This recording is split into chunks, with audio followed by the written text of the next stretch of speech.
TET మరియు mega DSC నిర్వహణపై పాఠశాల విద్యాశాఖ ఉన్నత అధికారులతో మంత్రి నారా లోకేష్ సమీక్ష.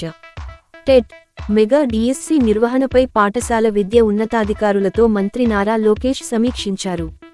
టెట్, మెగా డిఎస్సి మధ్య ఎక్కువ సమయం ఉండాలని అభ్యర్థుల నుంచి వస్తున్న విజ్ఞప్తులు పరిశీలించాలని అధికారులను ఆదేశించారు.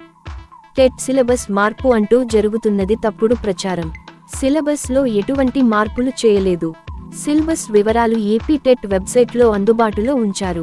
మెగా డిఎస్సిలో కొన్ని జిల్లాలకు ఎదురైన న్యాయపరమైన వివాదాలను పరిష్కరించి పోస్టుల భర్తీకి చర్యలు తీసుకోవాలని ఆదేశించారు. ఎన్నికలకు ముందు గత ప్రభుత్వం విడుదల చేసిన డిఎస్సి నోటిఫికేషన్లో దరఖాస్తు చేసుకున్న అభ్యర్థులకు ఈ డిఎస్సిలో ఫీజు మినహాయింపు ఇవ్వాలని నిర్ణయించారు. విద్యా ప్రమాణాలు మెరుగుపర్చడమే లక్ష్యంగా పనిచేయాలని అధికారులకు సూచించారు.